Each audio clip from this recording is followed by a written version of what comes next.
Hi guys, thanks for clicking on the video. I just wanted to do a little video for those of you who may be new to the hobby and looking at getting some gear to do shooting in the evening at night, so night vision stuff really. So this is kind of just my journey over the last perhaps 6 years that I've been doing this, and just to show you, you know, you don't need to spend an absolute fortune to invest in some of the gear to do the ratting at night or whatever you want to shoot in the evening. So I'm just going to run you through literally my history for the last few years. So initially I bought a spring rifle, and then obviously to do the ratting I ended up buying a Gamo Fox, which is a PCP, which for the money I paid 500 quid for, with a kit. That came with a bag, it came with the stirrup pump, it came with a scope on it at the time, and a couple of magazines, which cracking bit of kit for the money. In comparison to spending like £1,000–1,200 on a BSA. As I say, I've done a review on this rifle if you want to hit that up, so you can look at that. So, but the night vision gear, I initially bought a add-on to the back of the scope. I just had a Hawk scope on it, and the add-on was a cheap one from eBay, 80–90 quid. And then it had the little LCD screen on there, which worked really well. I used it for probably about 6 months until I found the next scope I'm going to show you. But they have a screen that goes on top of the scope, does reflect the light back from that screen. So if you imagine you're in the pitch black and you've got light hitting your face, potentially whatever you're trying to shoot can see that. But it worked well for 80–90 quid, so you can get away with that for if your budget is not massive. So then the next bit of kit that I bought off of eBay second hand was the Yukon Photon XT. Now, used this bit of kit for quite a long time, to be fair, probably a year to 2 years nearly. Now I got this at a bargain price of 250 quid. I think they were 650, nearly 700 quid when they were new. It's an old scope now, but so it came with my bargain deal came with a DVR, which they not normally come with. Now this is a little DVR that attaches to it and plugs in so that you can record whatever it is that the scope is seeing, and also you can see that screen, and instead of putting the scope up to your eye, you can scan around with it. Again, a bit of light reflection, but not too bad. This runs off of two AA batteries. It's got a built-in IR torch. Always have some spare batteries in your pockets, guys, because especially if you're out at night and it's cold, most bits of kit will eat batteries in the cold more than in the warm. So the other bit of kit I added to this was a rangefinder. This one's an elite one. It's got a little rat's tail button you put on there, and then you can range find, which is really useful to obviously understand your holdovers. So if you're starting out, guys, practice your holdovers and your ranges. Make sure that you range stuff. If you're going to start shooting quarry and animals, it's not fair to injure stuff. It's cruel. So we need to be taking stuff out cleanly. So we need to practice to get our shots and our equipment, knowing the capabilities of yourself and your kit.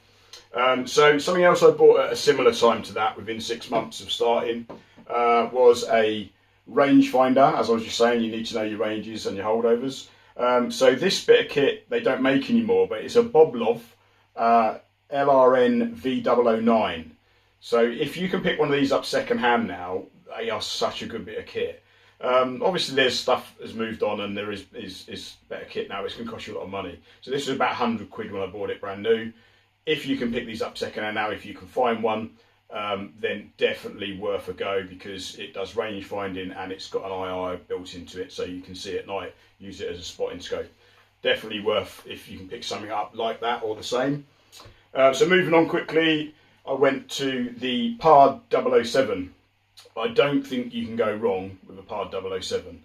For the money, again, let's talk finances. This was £400, I think, when I bought it, perhaps a little bit under that. Nowadays, they're quite an old unit. You can pick them up for 120 quid. I think I saw one this morning on a Scope Bay Facebook page. But you cannot go wrong with the PARD. It goes on. It can use it as a spotting scope. It records. It's no basic calculators or anything complicated in it. It's just press the button to record and turn your different settings for the IR on. Can record in the day as well. Uses a day scope, but it attaches to any other scope with the fittings that come with it. Yeah, cannot go wrong with a 007. So that was the second bit of kit, or third bit of kit that I bought. So moving on from that, I decided to go for the Bay DS35, which I've had recently. There is a review on it, so I won't go into it too much. You're talking £900 for that at the time, perhaps cheaper now. Cracking bit of kit. Initially had it on my Wrexham X6 and then on the Stoker XM1. I would say they don't, if you want to use the ballistic calculator side of it, they don't suit a rifle that is sitting high away from the barrel. Because what I noticed is I had it on the XM1, which was a 3-inch distance from, or 75mm distance from the centre of the scope. When I tried to use a ballistic calculator under about 10 yards, didn't seem to be that accurate. Yeah, you can practice and mess around with stuff to try and get that better. So recently, or this week, I swapped it over to my Gamma Fox, which takes it down to a 42mm distance, and I did 2 profiles for this rifle on here. So one profile is set at 15 yards for the 0, and the other profile was at 28 yards. So when I went with this last night and did the ratting, the ballistic calculator was accurate down to 6 yards. And again, if you've got something that is not range finding under that or is not working, then obviously practice your holdovers, make a mental note when you're going to do a job that potentially you're going to be under 10 yards, and just practice your shots before you go, and that solves that problem. But it does work now on this rifle under 6 yards. The pitch quality is brilliant. I love the fact that it's got a round screen in there, so it looks like a normal scope. Laser range find, ballistic calculator, really good. Downside for me, I think on this, a couple of little niggles. The buttons could be a little bit more pronounced, so you can feel them when you've got gloves on. The zoom is either 5 times or 11 times, which is there or there, so it's a little bit, you get used to it, to be fair. The difference is I've bought the Archon Zulu, which has got an incremented zoom on the back, which is I prefer. But again, I haven't got anything else to compare it to other than these scopes I've got here. So yeah, really good bit of kit, but have you got £900 to spare? You know, you don't need to. You can have a 007 for 100 odd quid now, which will do the job. So that's that. So moving on quickly to the Archon Zulu, which I bought recently. Doesn't suit the traditional style rifles in my opinion, the looks of it wise, but it really does suit the military style, and obviously the XM1 Stoker, it suits, I think sits on there lovely. It's quite a heavy unit compared with the PAR. The PAR is very, very light. It's probably one of the lightest units that are out there. So things I like about the Zulus, so we're hitting the middle of the range now, guys. This is £600 compared with the 900 and the 250s and second-hand stuff that I've bought. Absolutely love this bit of kit so far. It's early days for me. Upsides are the clarity of the picture is brilliant, day and night. The IR torch is good. The laser rangefinder works really well. It's a 1-button touch here, so you don't have to faff around to try and find which button it is. It's easy to do. The downside of the laser rangefinder, it doesn't work under about 11 yards. So when I got this unit, I was zeroing it outside the house. Laser rangefinder kept failing. So I actually sent an email off to Archon to ask the question, is that normal? And they've come back and said, yes, it is normal. It does not work under about 10 yards, which is fine for what you're going to normally go out shooting if you're shooting squirrels and pigeons and stuff like that. It only really applies to ratting where you may have something that's, you've seen it and you want to know how far away it is. So if it fails, potentially you're going to be under 10 yards. So again, this comes down to practicing your holdovers and unders to know once you're 10 yards or under where you need to be aiming. So just practice that, guys, before you start taking out live quarry. But the Zulus, yeah, for £600, I did get a discount on this due to I think Russ Douglas, shooter 222. I recommend you watch him, Russ Douglas, if you want to learn about a scope in detail and see footage from the scopes and how to zero them and how to do whatever. You cannot go wrong watching Russ Douglas. Absolutely cracking guy, watch him all the time, really informative.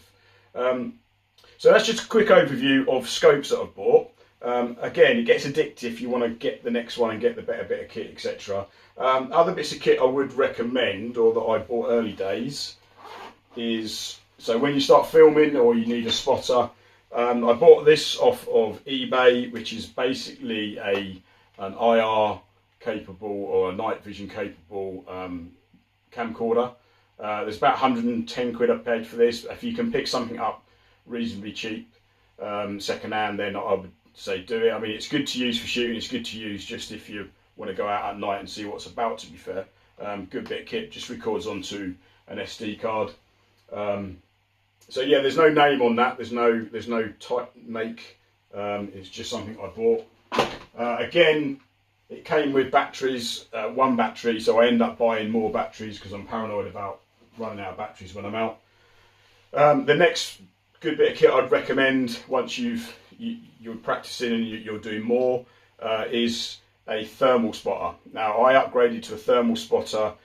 This is the Hit Micro LC06 or Lynx LC06. It's a 6mm version. I have done a review on this on my channel. If you want to pop over and have a look at that, it will show you what it's capable of. It is nowhere near as good as the upgraded versions, but for my budget at the time, 400 quid or just under, I could afford. Couldn't afford £1,000, which is basically the next one up. Now, the next one up shows you much more details of what you're looking at, but this does the job and I still use it now. So I would recommend, if you can pick up a Hit Micro Lynx second hand again, then that's definitely worth it. So something else I'd recommend, guys, as well, if you're starting out and you've been asked to go and take care of some squirrels or some rats or anything, is I would potentially invest in trail cameras. Now, I've got about 3 or 4 of them now. I've actually got a couple out at the moment set in places, but this is the Cam Park version. I don't think there's a model on there, but they start anywhere from about 30 quid up to 100 quid. So basically, you fill it full of AA batteries. It's got all the settings here so you can see. I would recommend this one you have to open, so therefore you can't see, when you're setting it up, you can't see what the camera's looking at. So I have another version where it just has a door underneath that you open and the camera's facing towards you. So they are better to help you set up. But set this up, you can set them to start coming on at a certain time if you want to. So from 4 o'clock onwards until the next morning if you think it's rats you want to look at. I'm using it at the moment on a lady's permission down the road who has got a rat problem. I've been there a few times. I went last night and I didn't see anything. So I've set a camera up now to show me when they're appearing, so I can gauge the next time to go.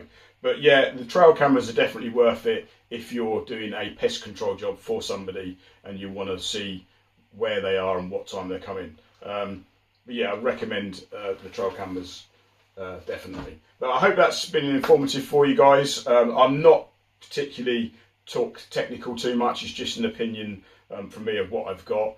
Don't feel you need to spend fortunes. If you can do it cheap and you're starting out, then go the cheap way, guys, and get some experience. But hopefully that was useful for you, and I'll catch you again soon. Cheers.